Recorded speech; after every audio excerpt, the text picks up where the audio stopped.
Easter Project. This time a video on Christianity, the disciples and apostles of Jesus, and the Last Supper drama and resurrection, and Judas. Hello, this is Shores of Infinity with your host Chris speaking. It's Easter, so about the Easter drama, the death and resurrection of Jesus Christ, his disciples, the consciousness of his group, and Judas. So there were some very important people gathering together.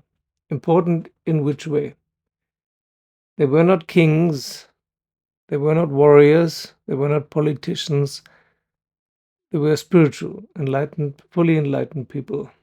At least 6, maybe more. About 50 of them.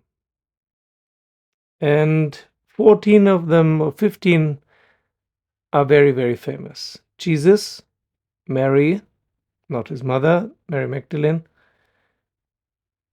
his 12 main disciples, the one that got historically important, but this is a numerological thing. There were not only 12 disciples, there were more. Paul, and then another Matthew, who replaced Judas. So let's have a look first at the 14 ones: Jesus, Mary, and the 12 main disciples. How conscious were they? Quite. And it's very, very rare. Usually people who are enlightened don't get away too long with each other. Sri Aurobindo tried to find a group of 100 enlightened people and couldn't even find a handful.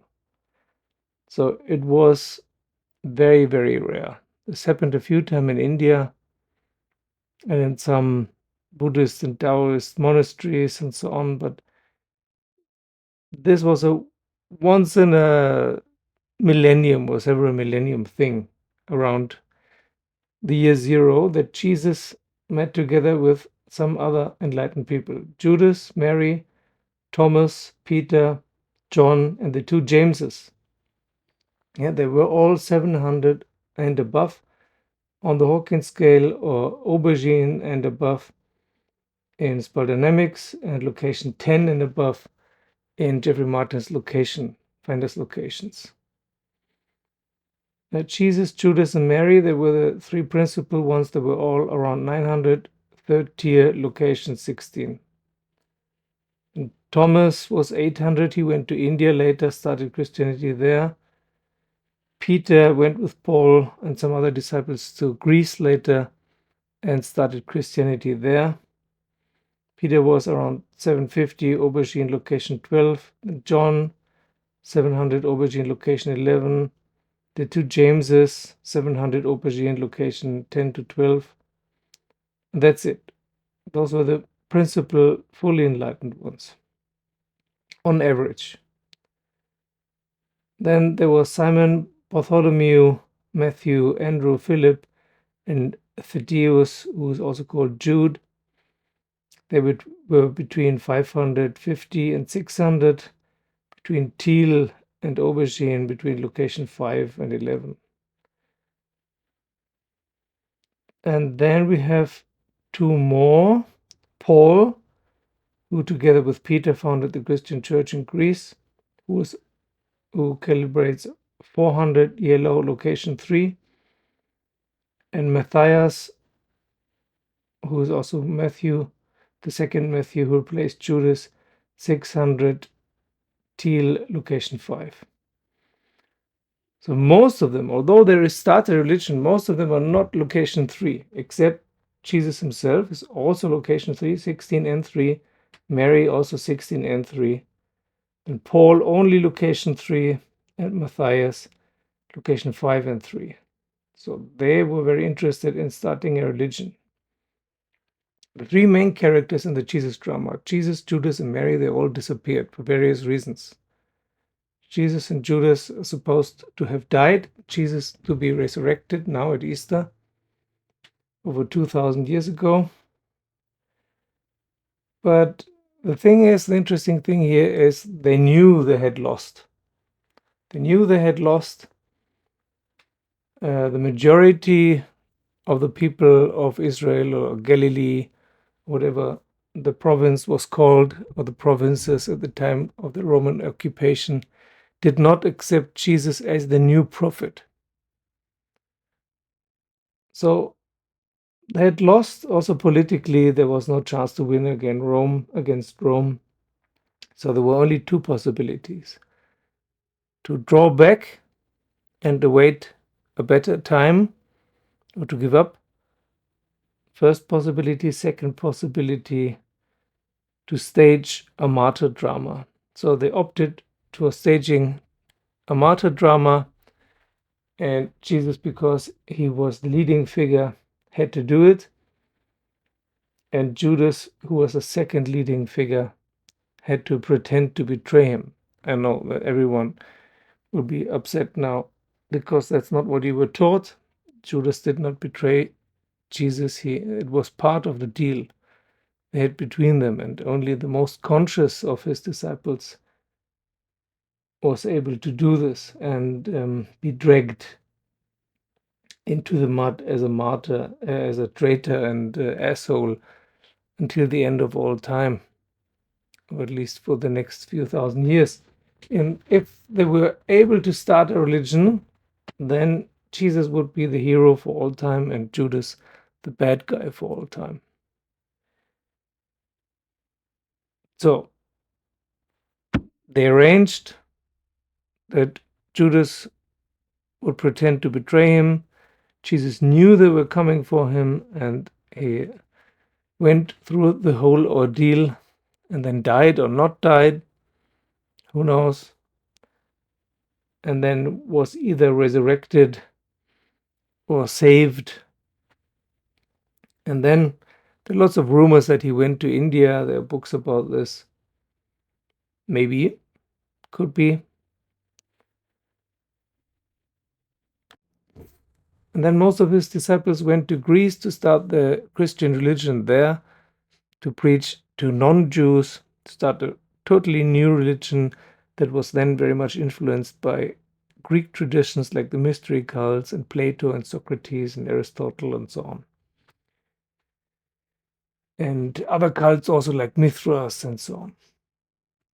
But the very interesting thing here is this very rare coming together of enlightened people. It was not that Jesus went to some fisherman. No, he went around gathering enlightened people and planning with them to do something very, very different. Usually enlightened people don't mess around in politics, but they decided to do it. They failed, but they managed to create a world religion, the biggest, largest world religion in history. But this amazing feat cannot be overestimated. Yeah? This fully enlightened people coming together, usually, or if there are so many enlightened people at all, 7 at one time, that's even questionable. Often there are not as many at any given time in history. Then these don't come together. They don't come together and they don't work together for 3 years. That's quite a feat. There's always this question, what can enlightened people do, yeah, in the face of evil, in the face of ignorance, in the face of Maya, in the face of whatever horrible people are doing all over this world now and 2,000 years ago and 10,000 years ago, it doesn't matter. Can they influence history? Can they influence politics? Can they influence wars? Can they influence suffering? Yes, they can, if they work together, which is usually not the case. Not the case at all. Everyone is just working on his or her own, or just hiding. Look at Jed McKenna, he's just hiding somewhere. He doesn't want the publicity, which I understand. Yeah. And of course, it's dangerous, as you see in Jesus's case. He might have died or almost died doing this. So, yeah, it usually doesn't end well to go into the religious street of things. But they could have done other things as well. But they decided to go for the Jesus drama, for the martyrdom drama. Nowadays, it would be totally different. You don't have to do this anymore. There's a cool Netflix series, Messiah, thinking about what would happen if a person like Jesus were to appear again. But nowadays, with the internet, you don't really have to do that. And still, people could come together. Unless they're narcissists, of course. Unfortunately, a lot of gurus are narcissists and they just want to sell stuff or feel good about the audience. They don't want to really change the suffering. There have been attempts, like Meher Baba and Sri Aurobindo, to do something else, but they probably failed in a way. I mean, there's Auroville and the ashram in Sri Aurobindo's case, because there were two. Only the difference, yeah, Meher Baba is not a big thing anymore.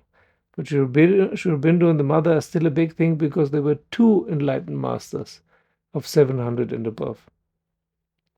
So imagine what was possible back then when there were much less people and there were 7 fully enlightened people. Quite impressive. Okay, that's it for today. Thank you for watching, liking, thumbs up. Thank you for joining me on Patreon. And thank you for all those who have already joined me on Patreon. See you soon.